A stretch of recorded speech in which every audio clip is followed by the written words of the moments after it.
Good afternoon and welcome to Lunching with Books. We still have some people coming in, but anyway, we're glad to have all of you here, and we have quite a store and treat today. I don't have a biography, so what should I say of our reviewers today? Of course, we all know Jack and Lisa Reed, and yet we came anyway.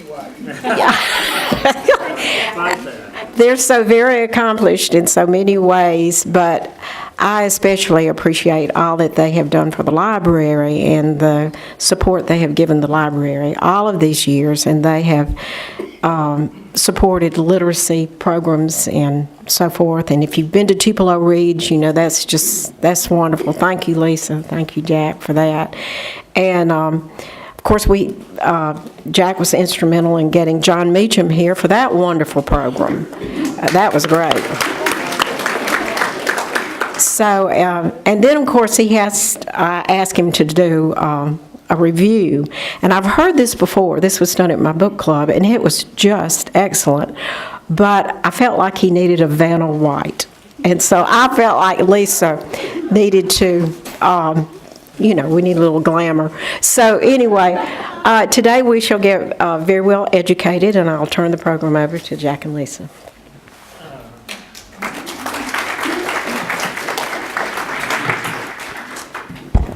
Thank you, Babe. I'm not sure. I don't really see the Vanna White. I think it's more like the president of Germany and her husband or something like that. I will say, if nothing else today, Margaret Ann Murphy did hand me her bill from Reed, so at least I've accomplished something. And she said, believe it or not, I could have handed this to your grandfather or your father, as long as she's been a customer of Reed. So I appreciate that, Margaret Ann. Speaking of my grandfather, somebody we were talking about, the store had been around for a long time, and said, how did they make it through the Depression? How did y'all make it through the Depression? And I said, well, my grandfather had a story. He said, I'll tell you how bad it got at Reed's during the Depression. Even the people who had no intention of paying their accounts quit buying. Even the bad accounts quit shopping.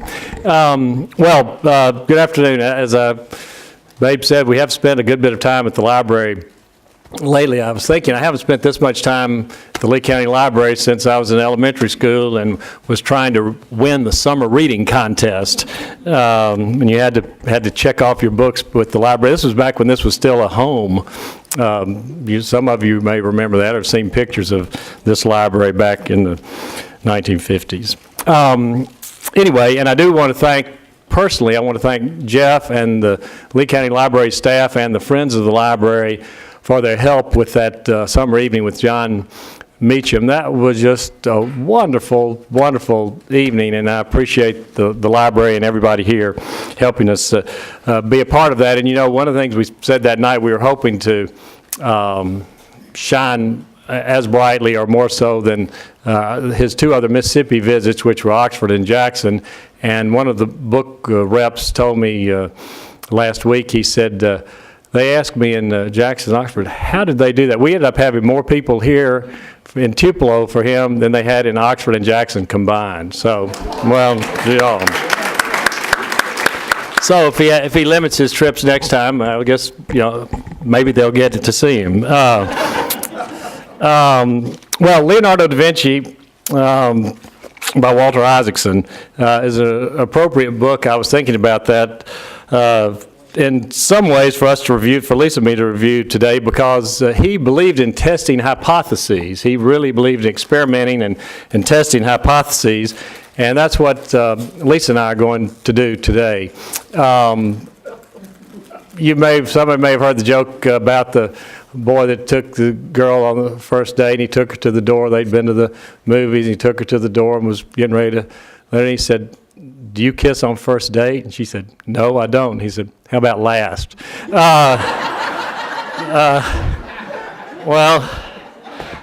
This is the first time Lisa and I have reviewed a book together, and depending on how I do, it may be the last. So we'll see. But y'all are in treat.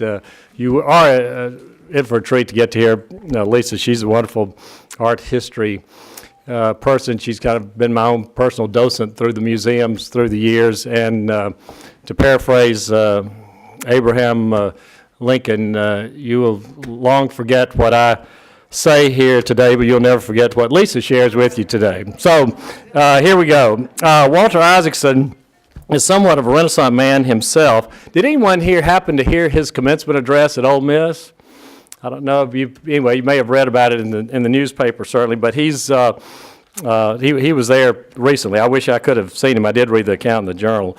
But he has been, among other things in his life, and this would be a pretty good resume, just one of these things, chairman of CNN, the CEO of the Aspen Institute, the editor of Time magazine, a university professor of history at Tulane, and a biographer of Albert Einstein, Benjamin Franklin, and Steve Jobs. David McCullough, who I have a lot of respect for. I'm sure many of you read David McCullough's biographies and histories. This is what David McCullough said about this book. So you don't have to, if you don't care what I say about it, this is what somebody really smart says about it. To read this magnificent biography of Leonardo da Vinci is to take a tour through the life and works of one of the most extraordinary human beings of all time in the company of the most engaging, informed, and insightful guide imaginable. Walter Isaacson is at once a true scholar and a spellbinding writer, and what a wealth of lessons there are to be learned in these pages. It's a big book, about 600 pages. The last 70 are footnotes, so it's only 530. But it is, and Jeff Tomlinson told me yesterday when we were up here kind of getting ready, he said it's kind of an intimidating book, just the size of it, and, it's non-fiction, and I understand that, but it is broken down into 33 chapters, and you can read, if you're not interested in his architecture, you can skip that. If you're interested in the art, you can skip onto that. So you don't have to read it in one continuous reading. Camille's read it. I don't know. Anybody else in here read it yet, babe? So, well, I can say whatever I want pretty much then. But anyway, it is, but I do recommend it. That's kind of the bottom line. I don't believe in Tupperware parties, so that's the bottom line. I do recommend this book. Leonardo was born in the town of Vinci, makes sense, Leonardo da Vinci, which is about 17 miles west of Florence, Italy, on April 15th, 1452. That's 566 years ago. This is what Isaacson says. This is interesting. Leonardo da Vinci had the good luck to be born out of wedlock. Otherwise, he would have been expected to become a notary like the firstborn legitimate sons in his family, stretching back at least 5 generations. That's interesting, isn't it? His father, Ser Piero, was a notary. His mother was named Caterina, who was an orphaned, impoverished 16-year-old. So he is a love child. Leonardo was a love child of the 1500s. There's a marvelously risque comment about that on page 14 that I'm not going to read out of feel like I might offend somebody. Because there are people around town who are easily offensive. This is just an aside. Yesterday afternoon, we had somebody call our switchboard at the store. I cannot believe that you're flying watermelon flags instead of the American flag in front of your store. That is disrespectful. You ought to be ashamed of yourself. And our receptionist said, well, have you looked above the watermelon flags at the 2 giant American flags flying over the women's and men's department? Oh, I see them now. Never mind. In case that person is here tonight, I'm not going to read page 14, but if you want to, it's a short passage. If you want to read afterwards, come up here and you can take a look at my book. He was born in a fortuitous time in a fortuitous place, and I thought I would give a little bit of extra time on this part of the book just because it was something that was particularly interesting to me, and I thought it would be interesting to you all as citizens of Tupelo, because Florence, when Leonardo lived there, was about the size of Tupelo now. It was about 40,000 people. Now, it was 100,000 people before the plague shrunk it. But so if you think about what I'm reading now about everything that was going on in Florence, Italy, 566 years ago, and just think this was us back then. I mean, this is what they were about then. Italy was beginning a rare 40-year period during which it was not racked by wars among the city-states. Literacy, numeracy, and income were rising dramatically as power shifted from title landowners to urban merchants and bankers. Born within a year of Leonardo were Christopher Columbus and Amerigo Vespucci, who would lead an era of exploration. And Florence, with its booming merchant class of status-seeking patrons, had become the cradle of Renaissance art and humanism. There was no place then, and few places ever, that afforded a more stimulating environment for creativity than Florence in the 1400s. Its economy, once dominated by unskilled wool spinners, we could think cotton ladies sewing in our apparel factories, had flourished by becoming one that, by the way, it's just another aside, but you know, when we had thousands of women sewing in the apparel manufacturing plants of Tupelo back in the 40s, 50s, and 60s, someone asked my father, said, well, what did everybody do in Tupelo back then? He said, well, a lot of men, we had some real go-getters, Piggy, as men back then. They'd take their wife to the factory at 7 and go get them at 3. Anyway, there's no charge for these completely non sequiturs. It was the center of banking. The florin, noted for its gold purity, was the dominant standard of currency in all of Europe. The adoption of double entry bookkeeping, some of you folks that were accountants, that's when double entry bookkeeping started, recorded both debits and credits, permitted commerce to flourish. Its leading thinkers embraced a Renaissance humanism that put its faith in the dignity of the individual and the aspiration to find happiness here on earth through knowledge. Fully a third of Florence's population was literate, the highest rate in Europe. By embracing trade, it became a center of finance and a cauldron of ideas. John Meacham would have liked that. Beautiful Florence, this is a essayist that wrote this in 1472. Beautiful Florence has all 7 of the fundamental things a city requires for perfection. Now listen about these and see if you think Tupelo has some of these or we're striving to have them. First of all, it enjoys complete liberty. Second, it has a large, rich, I love this, and elegantly dressed population. We need to work on that, but I think that's, we were trying. Third, it has a river with clear, pure water and mills within its walls. We now, safely get it from the Tom Bigby. Fourth, it rules over castles, towns, lands, and people. Fifth, it has a university. Jordan McLean worked so hard to get the University of Mississippi campus in Tupelo and ICC now in Tupelo. Both Greek and accounting are taught. Sixth, it has a master's in every art. Seventh, it has banks and business agents all over the world. The city's cathedral was the most beautiful in Italy. In the 1430s, it had been crowned with the world's largest dome, built by the architect Filippo Brunelleschi, which was a triumph of both art and engineering, linking 2 disciplines that were key to Florence's creativity. The city itself had become a work of art. And to me, that was great just thinking about that as a city of 40,000 people. Cosmo de' Medici, Jeff, founded the first public library in Italy, in Florence. So that's the time and the place that Leonardo was born into. And now a little bit about the man himself. He was left-handed. There are a lot of smart people that are left-handed. But he actually wrote from left to right on the page and every letter backwards. So you could read it perfectly in a mirror. But think about that. He wrote his whole writing was left, right, backwards. I'll just read a little bit more. His earliest biographer, back again 300 years ago, said he was a man of outstanding beauty and infinite grace. And I thought this would be interesting to add this because most of our pictures of him are as an older man. You see him with the beard and down to his, there he is. Well, that's a real close-up. But, a lot of pictures you see of him are his beard kind of down to his waist, but said he was a man of outstanding beauty and infinite grace. He was striking and handsome, and his great presence brought comfort to the most troubled soul. It is clear that Leonardo was charming and attractive and had many friends. His disposition was so lovable that he commanded everyone's affection.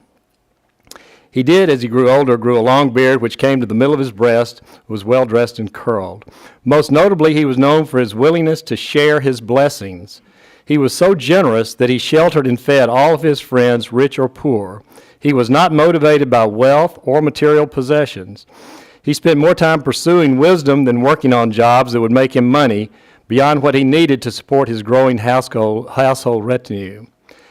He loved animals, and because of his love for animals, he was a vegetarian for much of his life. He would not kill a flea for any reason whatsoever.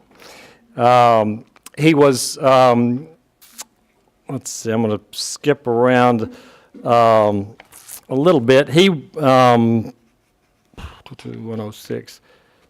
Of course, he was, as I mentioned before, he was born out of wedlock. He was also, he was gay, and he didn't mind.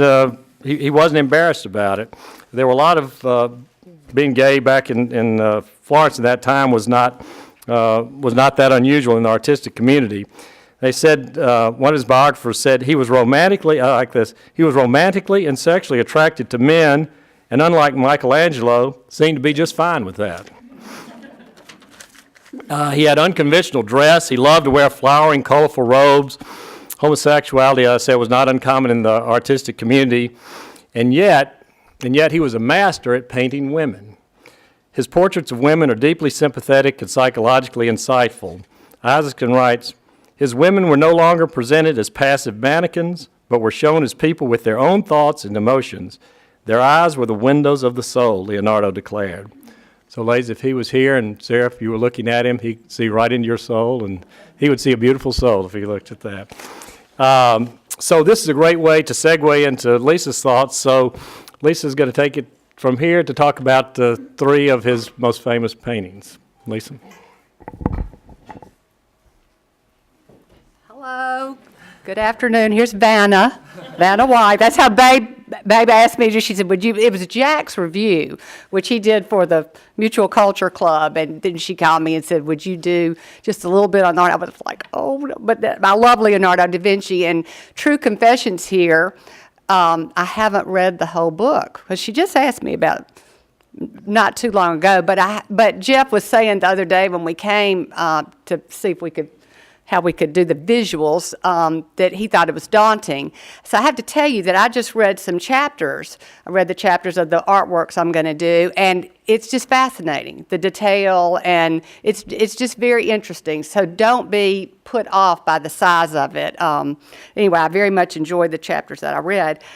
The first chapter I loved is called I Can Also Paint, which I think is amazing because we think of him as a painter. But when he was turning 30, Walter Isaacson said, which was a very unnerving milestone for him. I was like, 30, really? But, you know, he was very unnerved when he was turning 30 because he was sort of a somewhat successful, just moderately successful painter in Florence. But he loved to do all these other things. And so he applied for a job with the Duke of Milan. And in his application, he wrote paragraph on paragraph about all his skills at engineering. I can design cannons, I can design waterways, I can design buildings, I can do this and that. And then at the very end, after about 12 paragraphs of all these other things, he said, likewise in painting, I can do everything possible. So Walter Isaacson said, yes, he could. And he never lacked for self-confidence. You know, he never doubted himself at all. But he had some tendencies where he would just paint frantically and then he'd just kind of be nonchalant about it and come and go. So he wasn't great always at completing things, so he wasn't an immediate success. But what we're going to do is look at just three paintings, and a lot of you are familiar, all of you are familiar with The Last Supper and Mona Lisa, and I just picked one more that I happen to love. And we'll look at them. So if you have, I know Francis and Dan have seen these, and so if you have a comment, just chime right in and say, because I know all of you know about them. I wanted to say, though, Jack was talking about the Renaissance and what a great time in Florence it was. And the high Renaissance is that period between about 1495 and 1520 in art, where you have Leonardo and Michelangelo and Raphael and Titian and Giorgione. And those are the top five, the five high Renaissance artists. And Leonardo was the oldest of the five, and he was working a little bit ahead of them. And, you know, you can Google anything now, and I had hit Isaacson's book. I was thinking, now, I think he's the oldest. I'm starting to doubt myself. Instead of going to my art history book, I Googled, what's the relative age of Leonardo, Michelangelo, and Raphael? That's what I put in. And you know what came up? The Teenage Mutant Ninja Turtles. Do y'all? And I remember my kids loving that. They knew all the famous artists because, Leonardo, and there's a little song, Michelangelo, Donatello. And anyway, that's what came up. But I thought it so permeated that at least they knew, the names. But anyway, Leonardo was working a little bit ahead of them. So, and this is just a little quiz. We only have one in the United States. Does anybody know where it is? If Sean were here, she would know. But it's in the National Gallery in Washington. And it's a portrait of Ginevra da Vinci, Benci, which he did. And that's their, they're very proud of having the Leonardo in the United States, because most of them are in Italy, and then in France, because he did end up his career working for Francis I in France. And then, in case you think his stock has diminished in any way, I know you all know that the painting Salvator Mundi, Savior of the World, sold last year for $400 million. And so, like Elvis, his stock just keeps on going up. So, okay, so let's see, Jeff. Do I get this? Okay. Oh, you got it. Okay. Oh. Do I go backward, or are you? We're not starting with that one. Am I supposed to do this? Yeah, you're good. Well, we did it just fine the other day. Okay. Forward. Oh. Okay. Yeah, I didn't see it. Oh, this? Yeah, that this thing. thing? Yeah. Okay. Sorry, visual. I moved it from the top. Okay. Well, which way? It was right on it. Technology.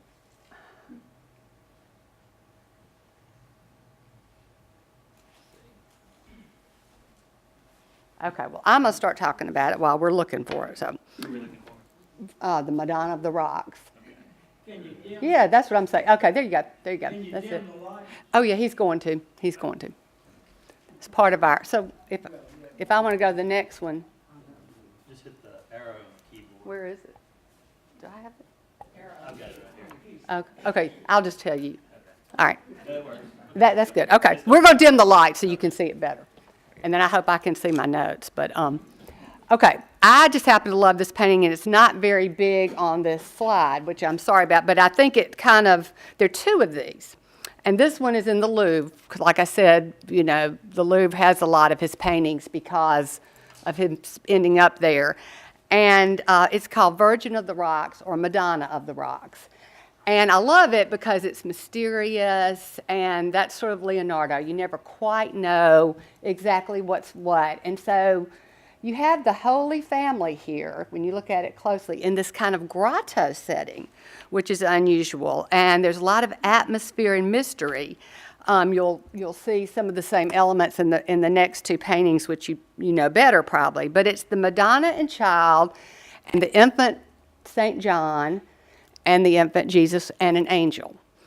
And I remember I used to do this for the 6th grade and 7th grade all the time. They always thought, and which you would when you look at it, that the baby that Mary has her arm around is Jesus, but it's actually John, because you can see that he's worshiping the other baby who's actually blessing him. So your eye is taken in kind of a little triangle. But I did not know this, and Walter Isaacson says that it was a medieval tale or legend that when Mary and Joseph took Jesus to the flight to Egypt, trying to escape Herod, that they met Elizabeth and John, the baby John, on the way. So this is sort of taking that tale and putting them in this unusual kind of grotto setting, which, again, you don't really know why Leonardo did that, but it's Leonardo the scientist meets Leonardo the artist, because apparently the botany of the grotto is very precise and correct, exactly the flora and fauna, the foliage, flowers that you would see in a rocky sort of grotto setting, but why he put it there, we really don't know. But one thing in the Renaissance, the elements of the high Renaissance in art, they develop perspective. They learn how to show distance. So you have the background is this rocky sort of setting, which you'll see again in Mona Lisa. And then the very, accurate depiction of the botany in the front that Walter Isaacson said, scientists said, yes, that's correct. That's perfectly correct. Yes, yes, yes. And then you have the relation of the figures one to another, which I do think is beautiful. And you have to remember that in medieval times, you had figures just static, standing one by another. They didn't relate. There was no relationship, one figure to another. So that's something in the Renaissance that they were able to do. And of course, here you've got the Mother Mary with her child and with her nephew. And then the angel is pointing. And, that's mysterious too. The angel's kind of looking out at us and then pointing at the baby John, who's then worshiping Jesus. And so the triangle, your eye is taken around the triangle by all the gestures. And Leonardo he was a master of gestures, Walter Isaacson said, which is true because the angel's pointing and kind of looking out at us. We don't know why, but it does take your eye, in sort of a triangular way. And this was a common, the baby John and the baby Jesus was a very common theme in the Renaissance. And also, John the Baptist is the patron saint of Florence. So the Florentines love that. And it's a beautiful example of his work. They called it sfumato. It's, you can think of fumes, like smoky fumes. It means smoky and kind of blurry. And so his work isn't so linear. It's soft and more blurry and uses a lot of lights and darks. And chiaroscuro is a word I know many of you have heard, which is also shadows and darks, which he uses over and over again in his work. And I think this one is just beautiful. And there's another one in the National Gallery in London. And like I said, it's just Leonardo the painting informing Leonardo the scientist, and both of them working with each other. And the subject, to me, the surroundings are almost as much the subject as the figures. So you have both of those going on, the environment and the relationship of one to another. So, and again, it's mystery, and a lot of his paintings, embrace mystery. So that is the Virgin of the Rocks or Madonna of the Rocks. Okay. I know you all know this one. And Jack and I were lucky enough to see this last year, and we got to go to Milan, and it does not disappoint to me. And I have to admit that when I saw the Mona Lisa, for the first time, it was after I'd studied art history in college. You see the big slide of the painting. And then, we got there to the Louvre, and you stand in line to see it, and it's not that big. And so I was kind of, really? I hate to say that, but that was my first. Now, I do appreciate it now and think it's beautiful. But this, to me, did not disappoint last year when we got to go. And we were there in the fall in Milan, and there's controlled access. So, like the Vatican, you go in with the group, but it wasn't super crowded because it was October. So you had plenty of room, and there's plenty of room to walk around, and they give you plenty of time in there. So I thought it was just beautiful. And it's 29 feet. I wanted to give you the 15 by 29 so you'd know sort of the dimensions. Santa Maria delle Grazie in Milan. And the Duke of Milan commissioned this for a wall in the dining room of the monastery at Santa Maria delle Grazie. And Leonardo had quirky habits. Everybody loved him, like Jack said. Of course, he never doubted himself. Thought he was great. But people, had a very winning personality. But he had some sort of annoying habits as a painter because he would paint continually for a while, and then he would get sort of nonchalant and come do a little bit, not do a little bit. But what he's done here, Isaacson said, and I think, critics say, is one of the most dramatic scenes in history. So look at it like you're looking at a play. And I know that it's not as bright because, when we'll talk a minute about how it has suffered over the years, but it's been restored to a point. But look at it like you're looking at a play. And Leonardo is frozen a moment in time at the Last Supper when Christ says, "One of you is going to betray me." And every one of the disciples is reacting, because this is a blow to them, except for to one person who knows. But you have the reaction of the 12 when they go, "Is it I? Is it I?" And there are so many different elements you can look at, but the number 3 is significant because you see the 3 windows behind Christ's head, and then the disciples are grouped in 3s, if you can make that out. And it's a very dramatic sort of treatment. But, and this again, it's an interior scene, whereas the other one we saw was outside. But you have the vanishing point, the perspective behind, where your eye, they say if you take railroad lines and you look at them at the distance, they come together. So Leonardo, you can see how the room is set so that the perspective is your eye, the vanishing point is behind Christ's head. It's almost like a little halo, that window treatment above him. But anyway, I think it's so interesting to see the grouping of the disciples, which we know from Leonardo's notebooks, who is who, and some of them you can tell because they have little signs. But at your far left are Bartholomew, James, and Andrew, that little trio. And then, I remember when I did this in 6th grade, I always go, now which one is Judas? And they never got it right. They'd always pick Peter, but Judas is in the front, sort of a darker color, and he's knocked over, he's clutching the money bag. Can y'all see? Everybody see? He's grouped with Peter. I should have a pointer, but here's Judas. And then Peter is behind him pointing, and then John. So you've got Judas, Peter, and John grouped together.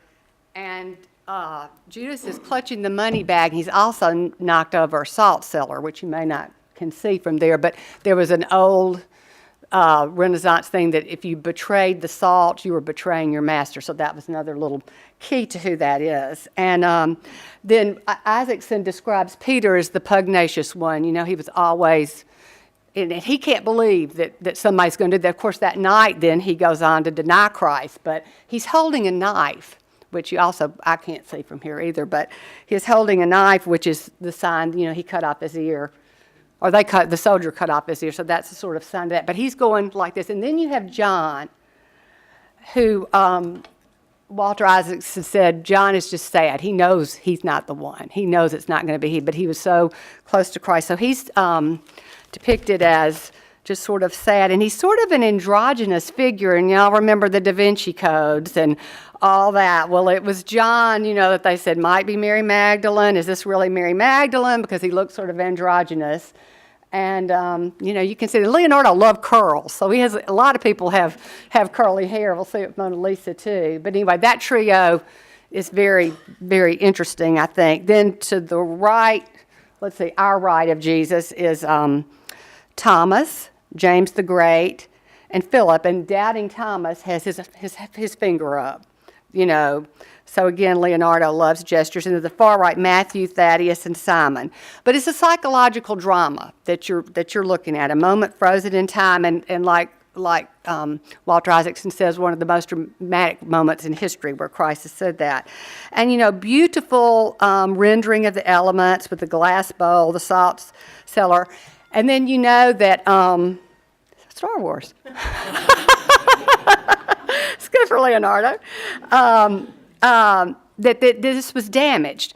And true to Leonardo's self, frescoes had been around since the Romans, and it was painting on wet plaster with tempera paint. But you had to do it fast. You put the plaster on, and then the artist had to paint. And I'm not an artist, I don't know how that works, but it dried, and once it was dried, it was there. So you had to work really fast. Well, he always, having confidence in himself, thought he could do it in a different way. So he wanted to be more leisurely about it. So he got, actually they paint with powder, but he got tempera paint and put the plaster on. He did it in layers and went back over it and sort of did it over a period of about 3 years. Well, 20 years later, the painting started to fade. And the monks were pretty much gave up on it, and that's why they cut that door down in the bottom, which you see, because they thought this is going to be gone. Then, of course, Leonardo's fame and the painting's fame itself took off, and so it's been restored over 6 times, but the last time was in about 1980, and they did it with really subtle watercolors and used his drawings, and so that was considered, you know, a success. And to me, it's still very beautiful, and if you ever get to go to Milan, go see it, because it really is just a beautiful, beautiful work. And Isaacson says, the emotional response to Christ's revelation makes for the most spellbinding narrative in history. So that's what he says about Last Supper. Oops. I'm sorry. There we go. Okay. So, Mona Lisa. How are we doing for time? Okay. Oil on panel, and like I said, it's just 2 feet. 2 feet by 6 times 1 by 9. So when I saw it, I was like, really? But you know, it's the pièce de résistance, according to Walter Isaacson. It is beautiful. And he says, and now the Mona Lisa, begun in 1503 in Florence, but it moved around with Leonardo. I didn't realize this. I knew he had it with him. I was like, but he never received money for it. He took it with him to Milan and to Rome and then to France. And so it ended up in his studio when he died. So who was she? Her name was Lisa Gherardini, and she was born in 1479 to an aristocratic family that was sort of had lost some money. But they had class, just not cash. And so it was sort of a marriage of convenience, because she married a merchant of the rising merchant class named Francesco Giocondo. And he was older, and he was in love with her, Isaacson says. But it was a marriage of convenience because he gave her family cash and she gave him class. So they both got, but he loved her, and so he commissioned the painting. And Leonardo took it, and Isaacson says, you know, it probably was less pressure because she wasn't famous. She wasn't married to a duke or anything. She was married to this merchant who, and she was beautiful, and she had an alluring smile, he said. So Mona Lisa, and I hadn't really thought about this, is the contraction of Madonna Lisa. I hadn't really thought about that. And you know, Madonna, you always think of the Virgin Mary, but I had really not thought that Donna is what they call women, Donna Lisa, Donna Margaret. My Donna is my lady. So, you know, I guess a lot of people could be Madonna, but it was contracted to Mona Lisa. And if you go to France, to Italy, they call it La Gioconda. So her last name is Gioconda. And in France, it's La Joconde. So in the Louvre, you'll see La Joconde and then Mona Lisa there.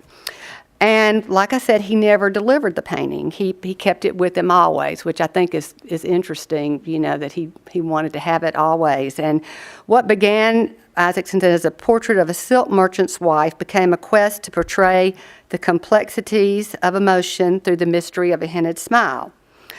And you know, he goes through all this about how Leonardo piled layer upon layer and translucent glazes and that reflected the light and make it more luminous. And, you know, we're looking at a slide here, so, you know, the light and the darks. And she's sitting on a loggia, and her hands are closer to us, and her body are closer to us. And then you have the mountains receding in the distance, sort of like the first painting, the Madonna of the Rocks. And there's a little bridge back there that they've identified it as a bridge in Tuscany near Arezzo. And he says she's twisted slightly to smile at us. And he says, you know, we wrestle and notice every little detail and think, did he mean it? Like, she doesn't have eyebrows. You know, why? What's that about? And then she has beautiful, he makes the clothing very beautiful. And again, you know, we're looking at a slide, but the lights in the darks you can see. And, you know, she was married to a silk merchant, so he wanted to play that up, you know, the beauty of her clothes. And sort of the sfumato softness of the edges.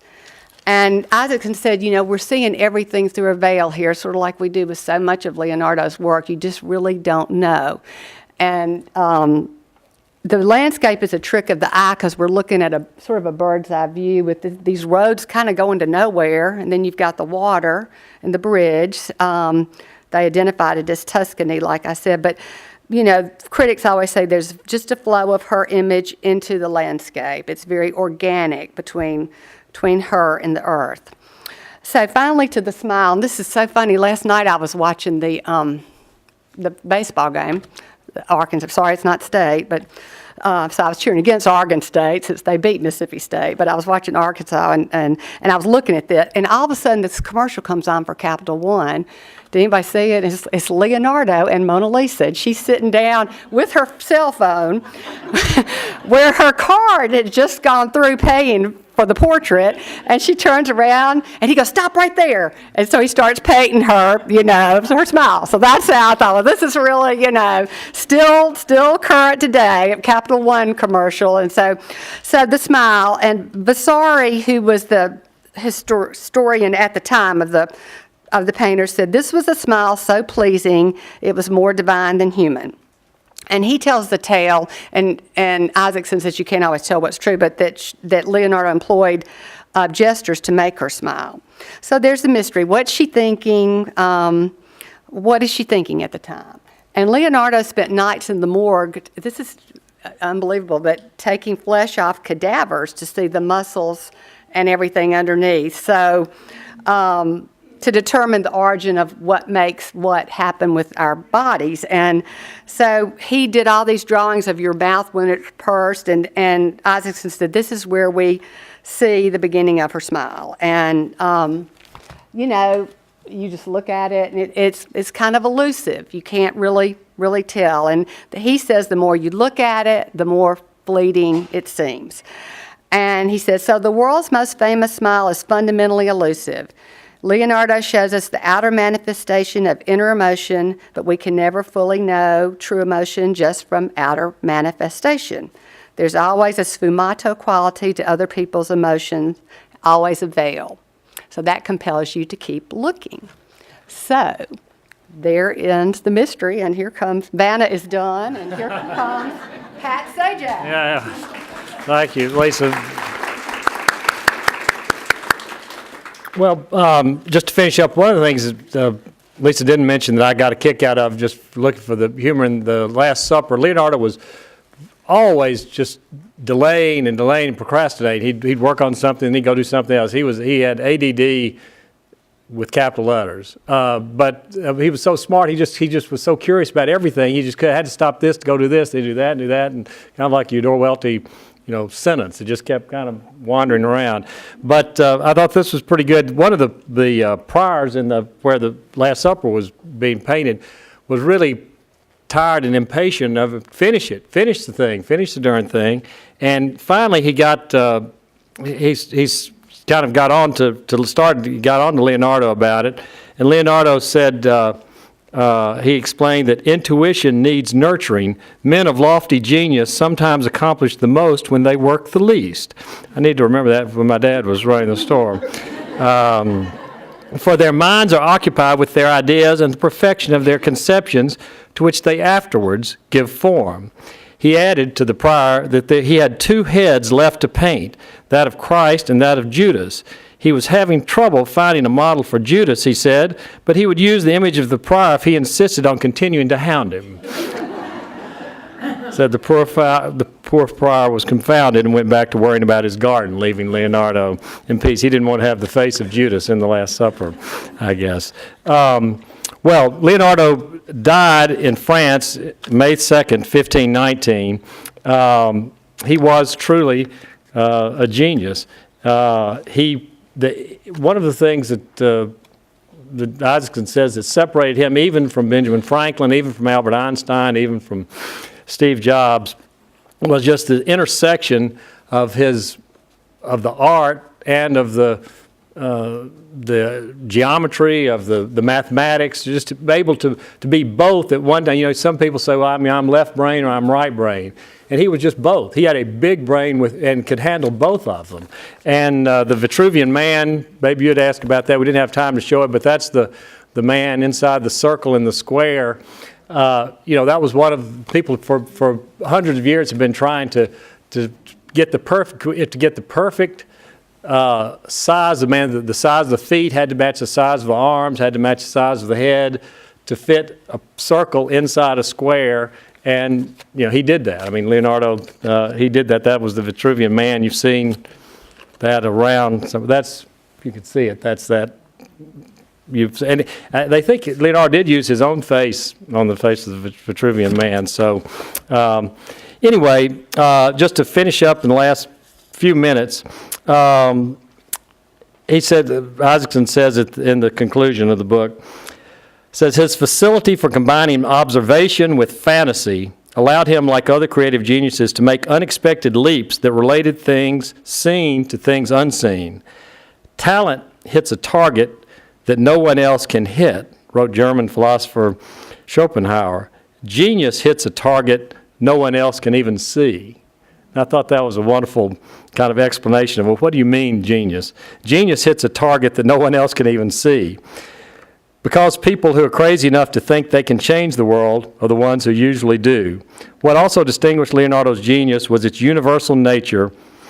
The world has produced other thinkers who were profound and logical and perhaps more practical, but none who is so as creative in so many fields. Some people are geniuses in a particular area, Mozart in music, but Leonardo's brilliance spanned multiple disciplines and gave him a profound feel for nature's patterns and cross currents. His curiosity impelled him to become the handful of people in history who tried to know all there was to know about everything that could be known. He was the epitome of the universal mind, one who sought to understand all of creation, including how we fit into it. So, once you finish reading this book, or as much of it as you care to read, you really do think, this is not a superhero that is some cartoon character. I mean, this was a human being just like we are human beings. And so to consider that and think, well, where did he come from? He, as John Meacham said, he was talking about George H.W. Bush, Theodore Roosevelt was born at the top, was born at home plate. Leonardo, the illegitimate son. So just think of all these strikes when we think about each other and, what our fellow human beings are and who can amount to what and what does amount to mean anyway. But the illegitimate son of an uneducated, poor 16-year-old girl, gay, a lovable friend, but with an unquenchable curiosity matched with an almost superhuman dedication to close observation. One of his notebooks says, "What does the tongue of a woodpecker look like?" So, almost superhuman dedication to close observation and the talent to marry this intellect with the creativity of a master artist. History's most creative genius. Wouldn't it be fun to have him at a dinner party? Thank you.